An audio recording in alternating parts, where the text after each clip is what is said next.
Attaque de Tadej Pogacar. Oh mais qu'est-ce qu'il fait lui? Et l'attaque de Tadej Pogacar à plus de 50, 80, 100 km de l'arrivée. De nouveau Pierre Rolland, attaque de Pierre Rolland. Attaque de Marlou. Allez Lucas, Aïe aïe aïe, attention Philippe, le pas rappeler. C'est fini.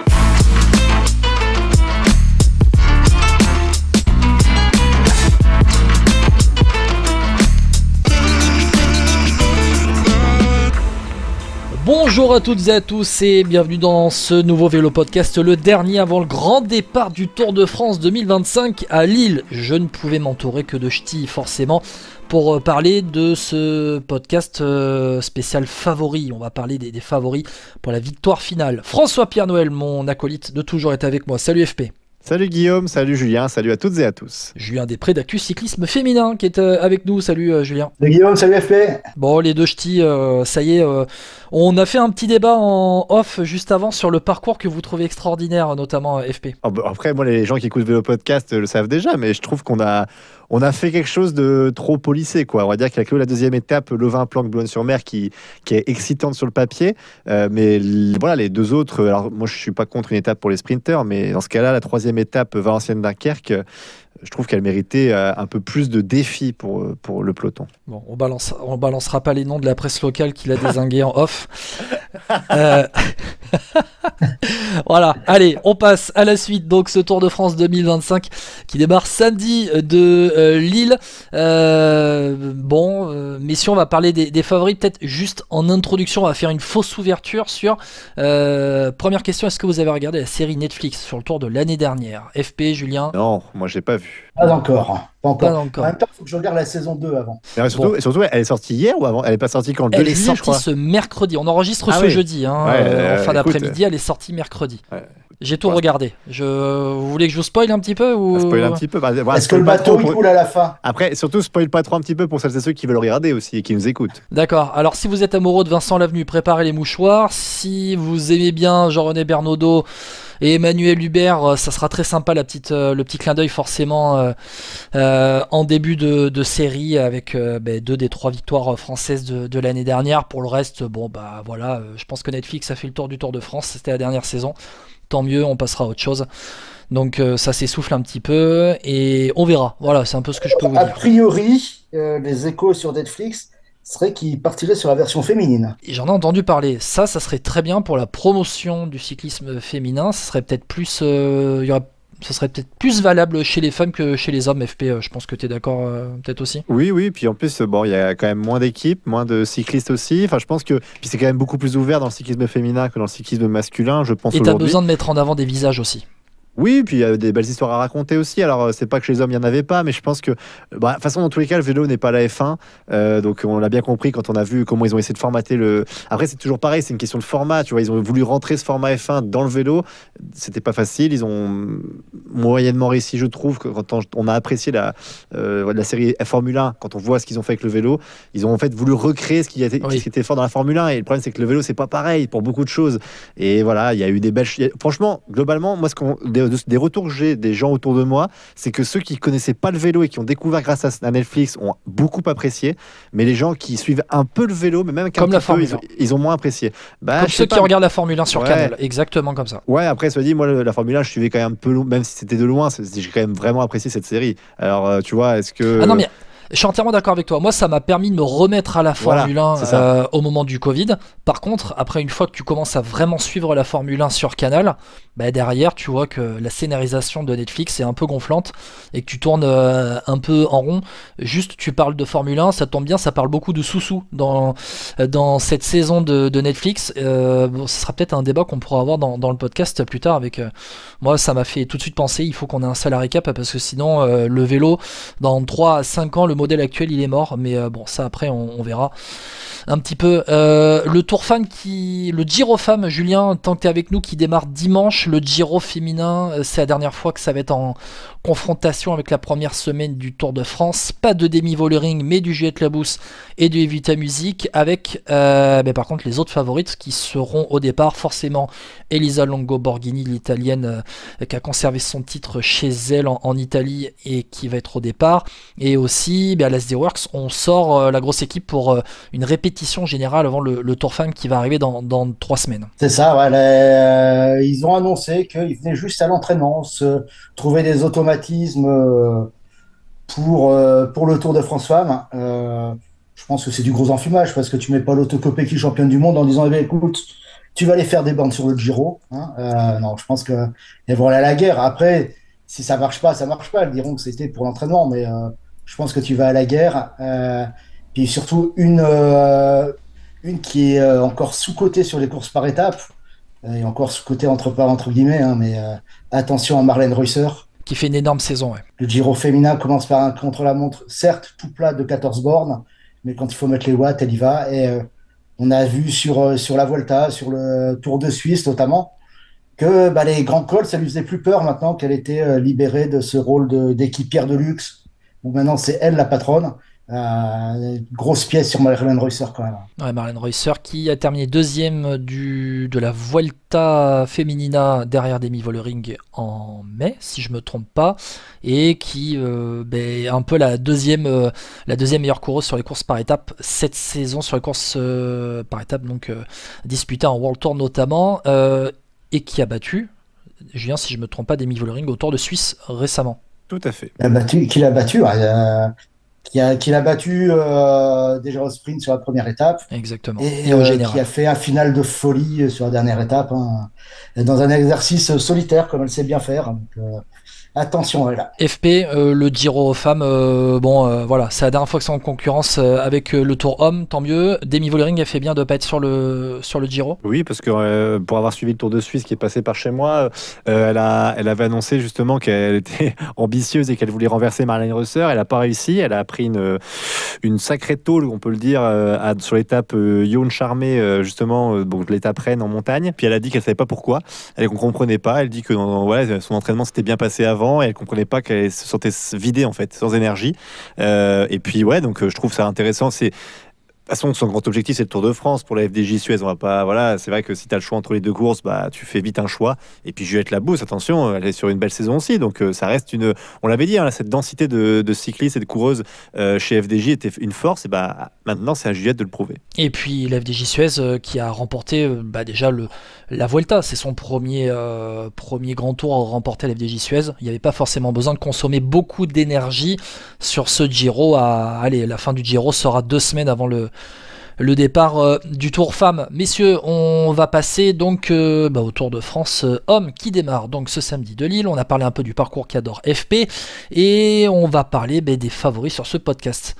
Première question, Pogačar est-il le seul favori? On a vu qu'il a écrasé la première semaine du Tour de France qui était en fait le Dauphiné il y a quelques jours. Bon, Pogačar, seul favori réellement, FP? Seul favori, non, parce qu'il y a quand même Jonas Vingegaard. Si tu me dis entre les deux qui est le plus fort, oui, on en avait parlé brièvement après le Dauphiné, Pogačar pour l'instant sur la saison, il est indétrônable. Il a montré que face à Vingegaard, pour l'instant, il n'a jamais été vraiment mis en difficulté. Maintenant, voilà, Pogačar est sur une très grosse saison, il a enchaîné beaucoup de courses. Il n'a pas fait toute une préparation axée vraiment sur le Tour de France. Alors même si Vingegaard il a été un peu contraint et forcé après sa chute sur Paris-Nice, mais voilà, Pogačar pour l'instant par rapport au fait qu'on a cette saison, il est au-dessus. Alors après Vingegaard on le mettra juste en dessous, mais voilà, Pogačar ultra favori, Vingegaard simplement favori. Julien, tu es d'accord? Pogačar ultra favori et Vingegaard derrière, les deux passent sur un même pied d'égalité? Alors je vais peut-être un peu aller à l'encontre d'FP. Moi je vois bien Vingegaard faire un beau tour et pourquoi pas terrasser Pogačar, dans le sens où Pogačar, on sait où il est. Vingegaard n'avait pas encore, comme il a très peu couru depuis Paris-Nice, il a fait Paris-Nice, Dauphiné, rien entre deux. Il savait pas où trop se situer par rapport à un Pogačar avant le départ du Dauphiné. Après le Dauphiné, il savait. Moi, je pense qu'il a fait en sorte d'essayer de gommer ces petits écarts, ces petites différences avec Pogačar pendant les 2 semaines là, qui sont passées. Moi, je vois bien Pogačar l'attaquer et surtout, ce qu'on a vu il y a 2 ans maintenant, col de la Lose, dès que tu rentres dans la tête de Pogačar, il dégoupille assez facilement. Il perd ses moyens.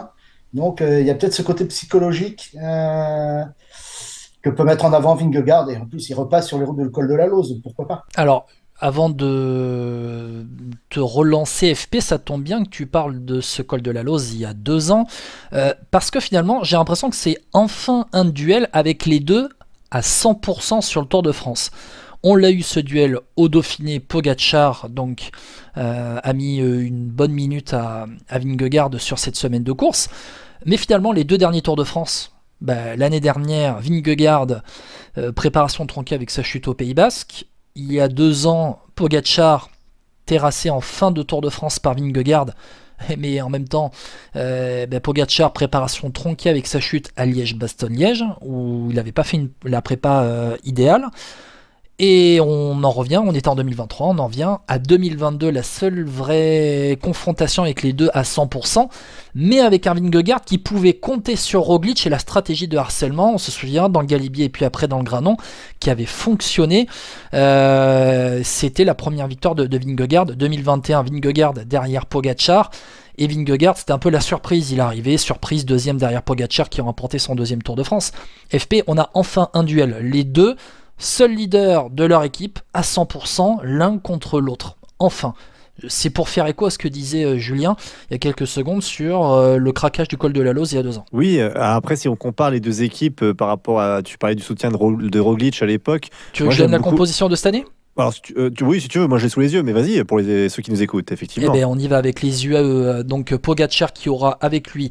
Je vais essayer de donner par catégorie un petit peu ceux qui seront plus loin avec lui en montagne. Almeida, Adam Yates, Sivakov, Marc Soler, Jonathan Narvaez, Timo Ehlens et Nils Politt. Et puis à la Visma, Vingegaard qui pourra compter sur Matteo Jorgensen, Simon Yates, Sepp Kuss, Wout van Aert, Tige Benoot, Victor Kampenaerts et Eduardo Affini. Oui, je vais dire que les 2 équipes sont très équilibrées l'une et l'autre, avec chacun des gros points forts. Moi j'aime beaucoup évidemment la saison aussi de Joao Almeida, voilà, où il a vraiment été le coéquipier numéro 1 l'année dernière déjà. On a un Timo Ehlens qui marche très fort, champion de Belgique aussi. Adam Yates aussi qui fait une saison correcte. Sivakov également. Côté Visma, moi j'aime beaucoup aussi ce qu'a fait Jorgensen. On a vu un Wout van Aert qui revient bien également. Simon Yates qui est très très fort évidemment depuis le Giro. Après, voilà, moi je trouve que ces 2 équipes qui sont très équilibrées mais qui ont chacune leur force. Ce qui me plaît, moi, chez la Visma, c'est un Matteo Jorgensen. On ne sait pas trop jusqu'où il peut aller. J'ai l'impression que ce coureur, tu vois, autant chez UAE, on connaît leurs forces, on sait un peu jusqu'où elles peuvent aller. Autant chez Visma, moi, je suis impatient de voir un Jorgensen aussi, à quel point il peut aider Vingegaard. Même si sur le Dauphiné, j'étais un poil déçu. Je pensais qu'il pourrait l'accompagner un peu plus loin. Mais Jorgensen, il a parfois une facilité assez déconcertante sur les grands cols. Et voilà, si un Pogačar, à un moment, prend un peu d'avance, Jorgensen, il peut se mettre par terre pour essayer d'aller aider Vingegaard, comme a fait Van Aert il y a 3 ans maintenant. Julien, tu penses que le collectif Visma, on parle de collectif, le collectif est aussi fort, mais si Pogačar est réellement au-dessus, le collectif Visma qui a tenté sur le Dauphiné, tu penses qu'il peut vraiment bousculer Tadej Pogačar ? Visma peut éventuellement le renverser. FP parlait d'un Jorgensen. Attention peut-être aussi à Wout van Aert qui a fait une super belle chose sur le Giro avec Yates. Il peut aussi très bien refaire la même chose avec un Vingegaard s'il n'est pas bien. Après il y aura toujours dans le collectif Visma les gars pour les rouler en plaine, un Affini, un Kampenaerts, peut aussi en un gros train dans la plaine ou entre 2 cols s'ils ne sont pas décrochés dès le premier col. Donc, moi, je mettrais plus une pièce sur un collectif de Visma Lease the Bike que le collectif du AE. Même avec un Almeida très en forme, même avec un Timo Ehlens, avec un très beau maillot de champion national, ce qui est rare chez UAE. Moi, je mettrais plus une pièce sur le collectif Visma Lease the Bike. FP, on a parlé des 2 équipes. Où est-ce qu'on va pouvoir prendre du temps ? À Pogačar ou à Vingegaard ? Qui va pouvoir prendre du temps dans les premières étapes, je pense plutôt avantage à Pogačar. On va avoir le contre-la-montre qui va arriver. Mais si au bout d'une semaine, on a déjà, je sais pas moi, 1 minute à 1 minute 30 entre les deux, allez, on va dire 1 minute. ça va être compliqué derrière pour les Visma. Bien sûr, alors après, sur le papier, par rapport à la saison, c'est toujours pareil. Oui, Pogacar a l'air avantagé. Maintenant, il y a quand même ce chrono au Dauphiné. Il ne faut pas oublier que le chrono, même si Pogacar dit qu'il s'est viandé, il faudra voir à quel point. Parce Ou que qu'il là, a mal géré. Ouais, voilà, il dit que le début de course, il a été tranquille et qu'après, il fallait accélérer plus fort. Mais bon, en tout cas, parce qu'il s'est viandé, ça peut évoquer une chute. C'est vrai, tout à fait. Pardon, oui, c'est dans mon expression, dans mon jargon, dirons-nous, c'était plutôt il s'est planté. Mais oui, en fait, oui, il y a ce contre-la-montre à Caen, 33 bornes quand même. Donc là, on verra, parce que évidemment, Evenepoel ultra favori de ce chrono. Mais Vingegaard, il était pas très loin derrière. Il avait quand même mis quelques secondes à Pogacar. Donc, on va vraiment voir aussi à ce niveau-là. Maintenant, un Pogacar, évidemment, qui va être surveillé sur l'île, comme lui sur le feu par Vingegaard. Il n'y a pas beaucoup de possibilités. Il y a Boulogne-sur-Mer, évidemment, pour aller choper des points, du temps, Mur de Bretagne peut-être. Il y a aussi l'étape, je crois que c'est Bayeux-Vire-Normandie, oui. qui aussi, on pourrait aller chercher quelque chose. Donc, sur la première semaine, il n'y a pas non plus beaucoup d'étapes où tu peux vraiment récupérer quelques secondes. Donc, quand tu me parles de 1 minute 30, ça me paraît utopique. Entre le contre-la-montre mais sur les étapes pour puncher, sachant que tu as les bonifications à l'arrivée. Alors, tu as la suppression aussi des secondes bonifs, à ne pas oublier, mais... Oui, sur les profils puncher, avec les bonifications, ça peut vite faire 1 minute. Hein. Alors, je ne suis pas Madame Irma, mais en tout cas, de ce qu'on peut voir depuis le début de saison des deux coureurs, je ne les vois pas. En tout cas, je ne vois pas Pogacar avoir 1:30 d'avance sur Vingegaard à la fin de la première semaine. Après, peut-être que Vingegaard aura un petit peu d'avance grâce au chrono. Mais en tout cas, moi, je ne vois pas Vingegaard prendre un tir, a priori, que ce soit à Boulogne, à Mur de Bretagne ou bien même à Vire-Normandie, par Pogacar. Alors, j'ai pensé à cet écart-là parce que je me suis souvenu en regardant la série Netflix qu'à l'étape des chemins blancs, remportée par Turgis en fin de première semaine, il y a déjà pratiquement 1 minute d'écart entre les deux. Avec, alors oui, il y a eu l'étape de montagne à Valoir la première semaine. Il y a eu le contre-la-montre aussi où Vingegaard a pris pas mal de temps derrière Pogacar. FP, est-ce que tu penses que Pogacar va devoir rouler plus intelligemment? On voit qu'il attaque tout le temps. C'est un peu sa stratégie de harcèlement, d'usure. Tu penses qu'il va devoir rouler plus intelligemment face à Vingegaard? Bon, après oui, moi je te dis, j'espère pas que Pogacar va chercher le maillot jaune tout de suite parce que je trouve qu'il a mieux à faire que ça en fait. C'est-à-dire que son équipe, on voit UAE qui a quand même beaucoup de difficultés, je trouve, cette saison en termes d'équipe. Ils n'ont pas forcément fait les bons choix tout le temps.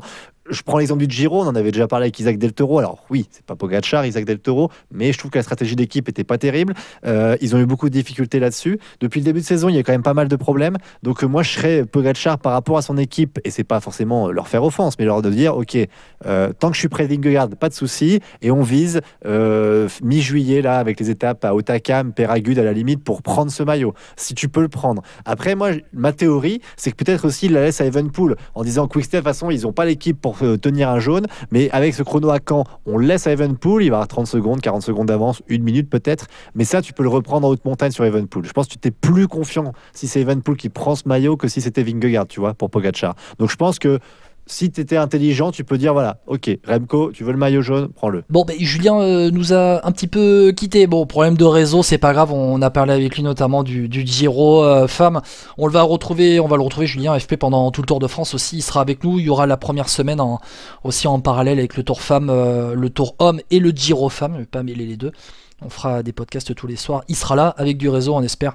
Mais il sera bien avec nous. FP, on va avancer dans ce podcast de présentation avec les favoris. On a parlé de Pogacar et de Vingegaard. T'as évoqué Evenepoel. Il en est où, Remco Evenepoel? Il n'a pas terminé 3e Dauphiné, il a terminé 4e d'ailleurs, derrière Lipovic. Tu penses que... Bah oui, on dit que c'est la 3e force, pas forcément. Tu penses qu'Evenepoel, ça peut être vraiment le 3e larron, un petit peu comme on dit dans ce Tour de France. Il fait 3e l'an dernier, pas si loin de ça de Vingegaard quand même. Ouais, c'est une excellente question. Alors, est-ce qu'on n'aura pas une double bataille, c'est-à-dire par rapport à ce qu'on a vu au Dauphiné, avec une pour la première place avec Vingegaard-Pogacar et une autre avec Lipovic et Evenepoel, notamment pour la 3e? C'est possible. Evenepoel, on sait où il en est en chrono. En chrono, globalement, il explose tout le monde. Maintenant, en montagne, on l'a vu beaucoup plus en difficulté. Comment il sera entouré? On a vu qu'il y avait Valentin Paré-Pinte, pas vraiment franchement en forme pour le moment. On a aussi du côté de la Quick Step, on a un coureur comme Charman qui peut l'aider, Van Wilder aussi, évidemment. Landa qui n'est pas là après sa chute sur le Giro. Tout à fait, c'est une force en moins pour lui, il faut le noter. Mais Evenepoel, oui, j'attends de le voir en montagne maintenant. C'est vrai que c'est là où il faut voir s'il a une progression. On rappelle de tout le temps qu'il a eu une grave blessure en préparation, donc évidemment il est en phase ascendante dans sa préparation et dans sa montée en puissance. À quel point il sera plus fort qu'au Dauphiné, je l'espère pour lui quand même, parce que au Dauphiné c'était compliqué, on voit que Lipovic était clairement au-dessus, mais ouais, si on me parle par rapport au Dauphiné, Lipovic me semble mieux armé pour la 3e place, d'autant que le second chrono, si je me trompe pas, il est en montée. Oui, c'est la montée de Peyragudes. Voilà, c'est ça, donc et c'est un peu plus court, je crois que c'est pas du 10 ou 15 10-12 bornes, 14 12 ou 14 11 km, voilà, je l'ai 11 km, voilà. 11 km. Donc voilà, moi Lipovic me semble mieux armé sur cette 3e place, mais j'ai envie de croire quand même à Evenepoel, donc je suis un peu tiraillé, mais ouais, c'est mes deux favoris pour la 3e place. J'ai du mal un peu à choisir quand tu choisis entre ton père ou ta mère, quoi. On parle souvent de préparation tronquée et que ça joue sur la 3e semaine. J'ai peur qu'Evenepoel, en fait, sa préparation tronquée finalement de ce qui s'est passé cet hiver ne l'handicape sur cette 3e semaine où il faudra avoir de bonnes jambes, parce que finalement la première semaine elle est un petit peu taillée pour lui. On parle beaucoup de Pogacar, mais Evenepoel c'est quand même celui qui est attendu sur ses profils très punchy aussi, comme Pogacar. C'est vrai que Pogacar il cannibalise un peu tout, mais Evenepoel normalement il est censé être un peu à la hauteur de Tadej Pogacar, donc on va voir en fait dès le début si il peut prendre ce maillot jaune que laissera peut-être Pogacar d'ailleurs, ou Vingegaard comme tu en as parlé tout à l'heure. S'il est bien placé, on va dire après les premières étapes punchy entre Boulogne-sur-Mer et Rouen, et qu'on contre-la-montre il le gagne comme l'an dernier, il peut prendre le maillot jaune à la sortie du contre-la-montre de Caen aussi. Ah oui, j'en fais clairement mon favori, j'en ai parlé un peu tout à l'heure, mais effectivement c'est mon favori pour le maillot jaune, en tout cas la première semaine où on va dire le favori qui a le maillot jaune le plus longtemps lors des 2 premières semaines. Ouais, ce serait pour moi Evenepoel. Ouais. Dans les autres favoris, on a parlé de Lipovic, finalement il vient jouer quoi Lipovic? Le général, ok, d'accord. Oui, mais quand même. Mais c'est la première fois qu'il est leader réellement, on va dire co-leader de cette Red Bull Bora-Hansgrohe. Il avait fait 7e, si je me trompe pas, si ma mémoire ne me fait pas défaut, de la Vuelta l'année dernière, où il travaillait pour Primoz Roglic, qui avait remporté son 4e Tour d'Espagne. Primoz Roglic vient en tant que co-leader, je pense co-leader, on peut donner ce terme-là, de la Red Bull Bora-Hansgrohe après avoir abandonné sur chute au Giro. Donc il avait déjà 2 semaines de Giro dans les jambes après avoir porté le maillot rose. Lipovic leader de la Red Bull Bora réellement pour jouer le général à la hauteur d'Evenepoel, à la hauteur de Roglic pour le podium? Pour l'instant oui, pour l'instant moi je trouve que sur la start list oui ça va être 2 co-leaders. Attention, moi Primoz Roglic aussi, il faut voir dans quelle forme il est, parce que voilà, il sort d'un Giro compliqué. Moi, je trouve que pour Lipovic, il est sur une super forme. Après, évidemment, le Dauphiné ne veut pas tout dire. Il faut toujours se méfier de ça. Mais malgré tout, sur la saison, quand on la prend aussi, il est sur une avancée logique. Et Lipovic, voilà, s'il a cette forme du Dauphiné et qu'il arrive à la maintenir, surtout que alors oui, c'est vrai que la première semaine, c'est pas forcément le point fort de Lipovic, mais je trouve que les dernières semaines elles ont des caractéristiques pour plaire à l'Allemand, donc voilà, à voir. Et puis aussi avoir la forme de Primoz Roglic, parce que lui aussi s'il est très en forme, peut-être qu'il va vouloir prendre le leadership entièrement, et dans ce cas-là on va devoir reconsidérer un peu les options chez Red Bull, donc à voir comment ça va se passer. Mais écoute, moi Lipovic j'y crois beaucoup, j'aime beaucoup ce coureur aussi, donc à voir comment ça va se passer pour lui, mais je crois plus en Lipovic qu'en Roglic, personnellement. Sachant que la saison de Lipovic, 3 courses par étape, 2e de Paris-Nice derrière Jürgensen, 4e du Tour du Pays Basque, et 3e du Dauphiné. C'est quand même une très belle saison de Lipovic, qui confirme sa 7e place de la Vuelta l'année dernière. Maintenant, Lipovic, je redis ce que j'avais dit après le Dauphiné. Moi, je pense qu'il va falloir non pas s'acheter un cerveau pour pas être dur, mais qu'il va falloir courir intelligemment. Primoz Roglic, l'année dernière, il est arrivé comme leader, on rappelle, sur le Tour de France. Et il était à la lutte avec Evenepoel pour le podium avant d'abandonner, on se rappelle, sur chute. C'était sa première saison à la Red Bull Bora. 2023, on rappelle que il y a ce problème.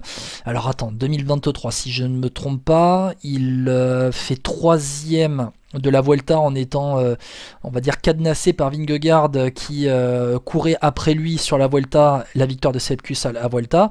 Et au Tour de France, Primož Roglic, je vais me retrouver ce qu'il a fait en 2023. S'il y était, non, il avait fait le Giro Primož Roglic qu'il avait remporté. Vingegaard était leader sur le Tour de France. Donc on a là enfin un Primož Roglic qui peut arriver à 100% de ses moyens, mais le temps passe pour lui, le temps file très vite quand même. Oui, bon après là, à part la 3e place, la victoire aujourd'hui sur le Tour de France, elle est utopique pour Roglic. Il est vraiment trop en dessous de Vingegaard et Pogačar, et hormis chute ou voilà, fait de course, il gagnera pas le Tour de France. Donc voilà, maintenant Roglic, podium, oui, moi je crois plus, oui, si un Roglic en forme vaut un top 5 largement. Maintenant, moi je vois quand même Lipovic c'est un peu au-dessus et Roglic être voilà, peut-être 7, 8e. 7, 8e? Vraiment? Ouais. Bon, moi, oui. Après, encore une fois, moi, je te dis ce que j'imagine. Je te dis pas que c'est ce qui va se passer. Oui. Je suis pas forcément je te trouve dur quand même.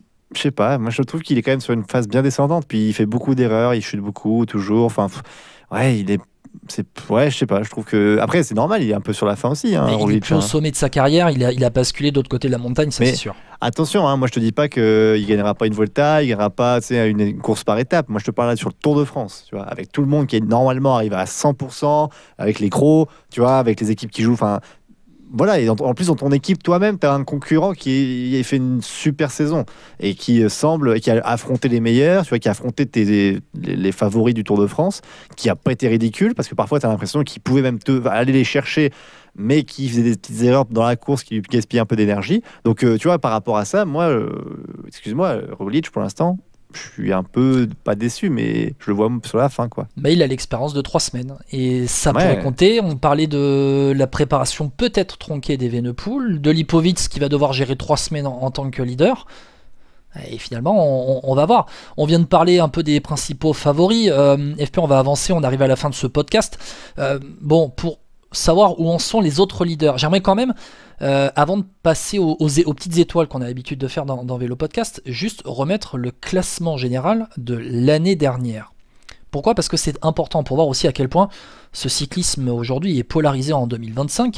Je te parlais de modèles un petit peu dans les quelques années qui s'apprêtent peut-être à mourir, le modèle actuel du cyclisme où c'est la chasse au sous-sous réellement. On va voir Pogačar, Vingegaard et Evenepoel. 1, 2, 3. Les deux se tenaient en 9 minutes 18 l'année dernière à l'arrivée à Nice après le contre-la-montre.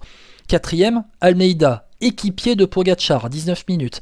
À 20 minutes, 5e, Landa, équipier d'Evenepoel. 6e, Adam Yates, équipier de Pogačar. Le premier leader hors Pogačar, Evenepoel, Vingegaard d'équipe, c'est Carlos Rodriguez qui est 7e du général à 25 minutes, et encore le 8e, c'est Matteo Jorgensen qui était équipier de Vingegaard. Et après, sinon, on a Derek Gibb, Buitrago, Ciccone et compagnie. On a vraiment un monde d'écart entre les 3-4 leaders, parce qu'on va inclure Roglic qui était à la lutte avec Evenepoel à la base l'année dernière pour le podium, et les autres.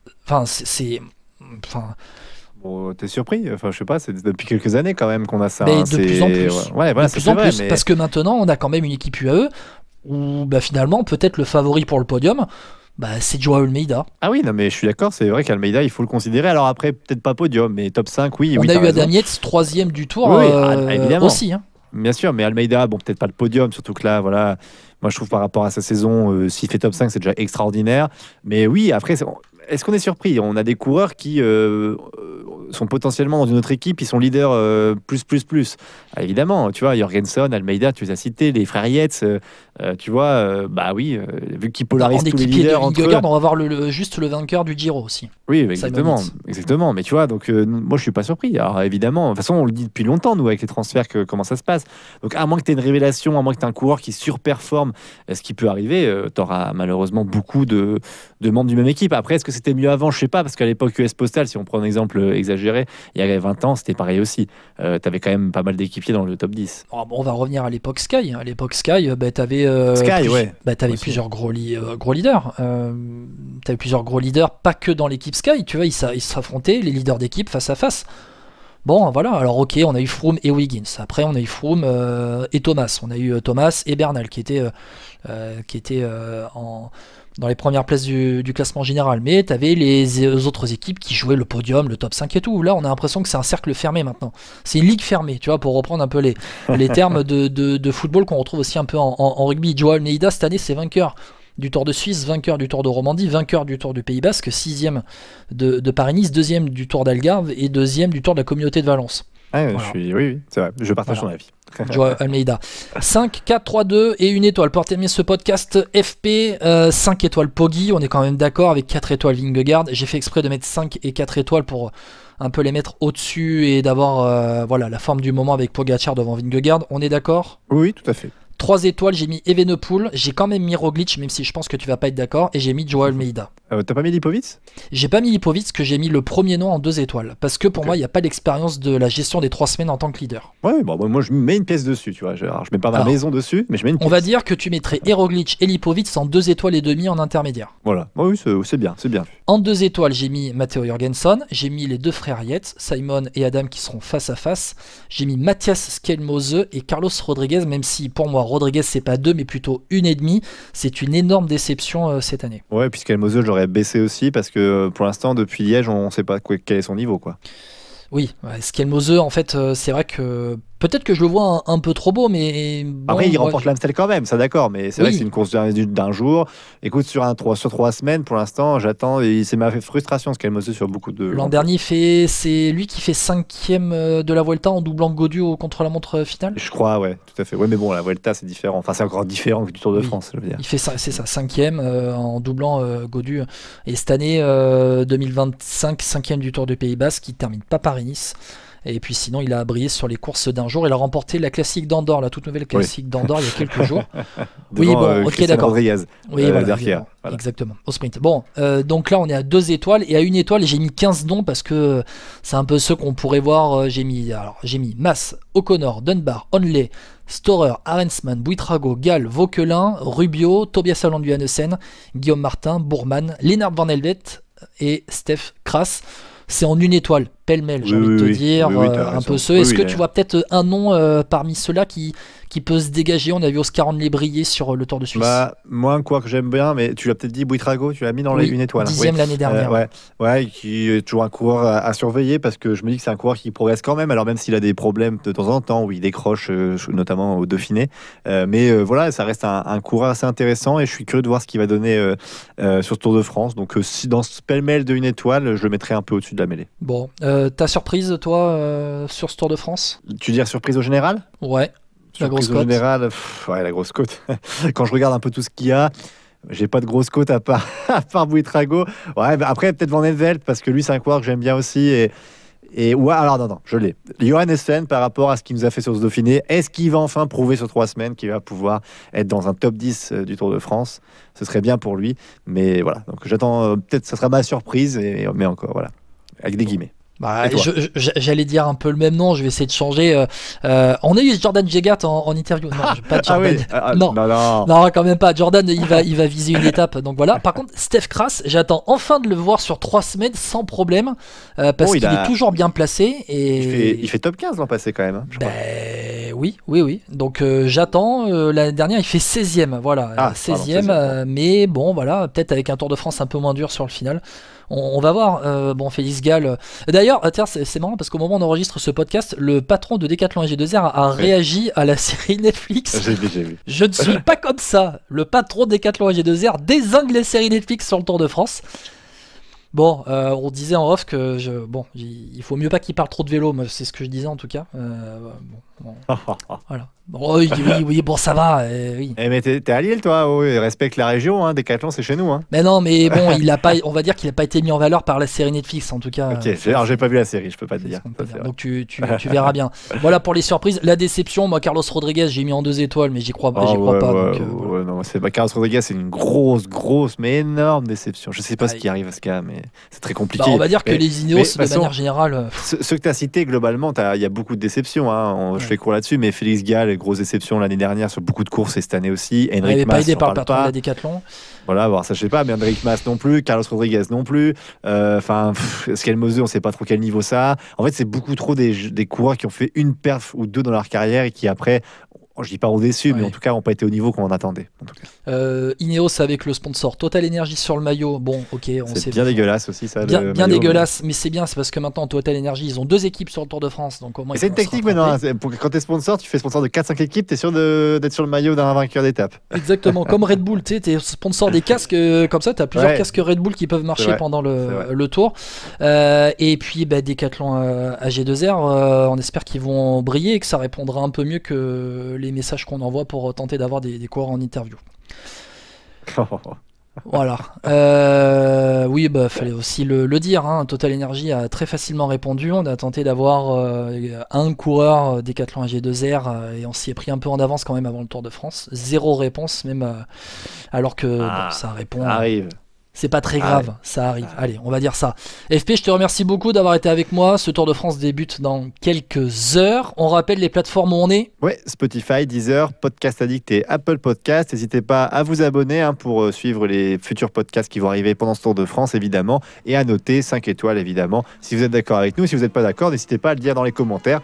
Puis on lit toujours tout ça avec grand plaisir. Et puis c'est toujours intéressant de parler de ça avec vous. Un podcast tous les jours pendant le Tour de France. En tout cas, on va essayer. On parlera aussi un petit peu du Giro Femmes et du Tour Femmes qui vont débuter. Le Giro Femmes qui va débuter dimanche, qui se terminera donc à la fin de la première semaine du Tour, et le Tour Femmes qui va débuter à la fin du Tour Homme, avec le dernier week-end en parallèle, avec les deux en parallèle. On fera aussi une intégrale sur le Tour Femmes. FP, je te remercie beaucoup d'avoir été avec moi. Le Tour débute à Lille. Let's go. On va se régaler pendant 3 semaines. Ciao à tous. Ciao, ciao.